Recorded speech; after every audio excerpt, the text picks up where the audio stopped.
முடியுது. சில பேர் தொடர்ந்து காகத்துக்கு சாப்பாடு வந்துட்டு சூடாக செஞ்சு வைக்கிறவங்களும் பார்க்க முடியுது.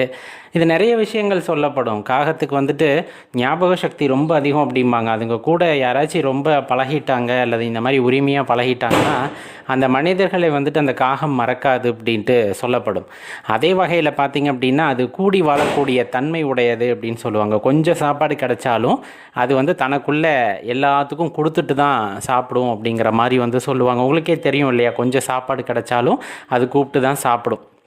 அந்த மாதிரி பகிர்ந்துண்ணக்கூடிய தன்மையை வந்துட்டு காகத்திடம்தான் நாம் கற்றுக்கொள்ள முடியும். அதே போல் ஞாபக திறனையும் வந்துட்டு அதனிடம்தான் கற்றுக்கொள்ள முடியும் அப்படின்னு சொல்லுவாங்க. இன்னும் சொல்லுவாங்க, இந்த பழி வாங்குகிற பழக்கமும் வந்துட்டு காகத்துக்கு அதிகம் உண்டு அப்படின்ட்டு. ஒருவேளை நம்மளால் வந்துட்டு காகத்துக்கு ஏதாச்சும் மரணம் ஏற்பட்டுறது இல்லை அடிச்சிடுறோம் அப்படிங்கும்போது துரத்தி இந்த காக்கா கொத்துறதை வந்துட்டு பார்த்துருப்பாங்க.